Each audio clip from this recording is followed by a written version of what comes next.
untuk pertanyaan pertama, apa tujuannya dibuat aplikasi telemedicine? Baik, terima kasih.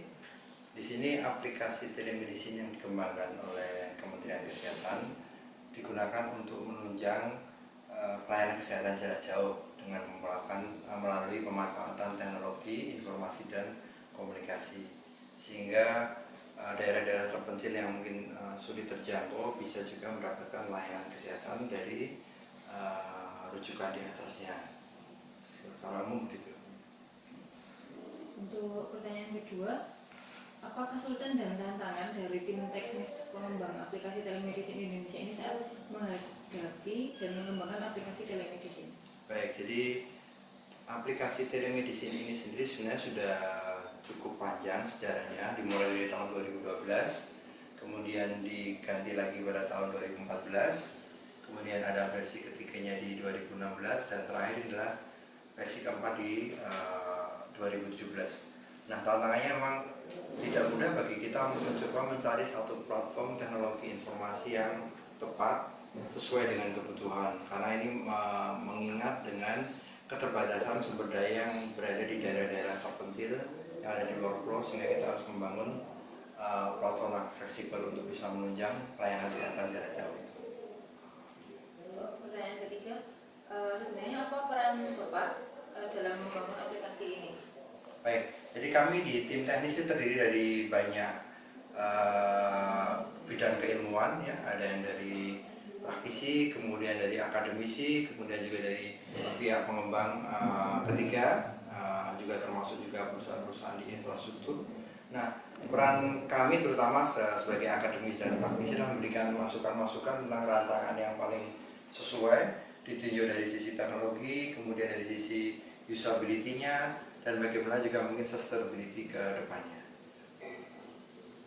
Sebenarnya kapan aplikasi telemedicine ini dapat mulai beroperasi, Pak? Dan bagaimana sebenarnya cara kerja aplikasi tersebut?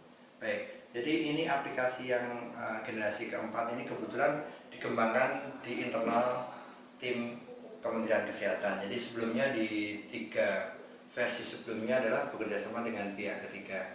Nah, aplikasi yang generasi keempat ini kami kembangkan tahun 2017, sekitar 3 bulan 4 bulan, kemudian kita luncurkan sebagai uji coba, dan saat ini sudah berjalan dengan baik, walaupun sekali lagi kami masih menunggu Permenkes untuk telemedicine sebagai legalitasnya, dan sudah digunakan oleh lebih dari 17 provinsi, berjalan dengan baik dan mudah karena bukan hanya tapi menggunakan teknologi berbasis web, sehingga pihak puskesmas yang daerah terpencil pun hanya menggunakan web browser dan koneksi internet plus webcam dan mikrofon bisa sudah mendapatkan layanan telemedicine dengan RSUD di atasnya.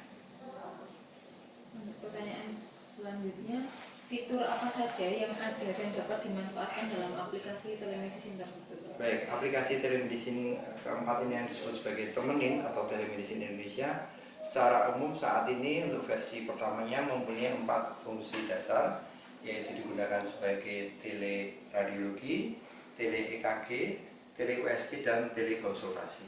Tapi akan masih kami kembangkan lagi ke fitur-fitur berikutnya.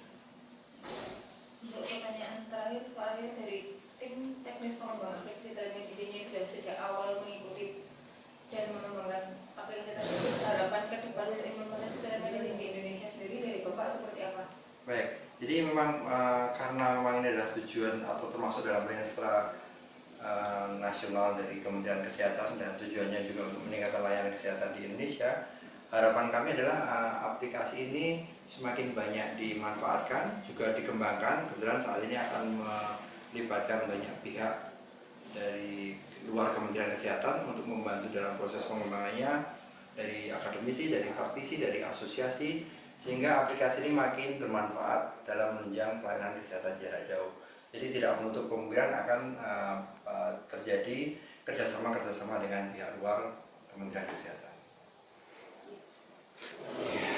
Oke. Sudah.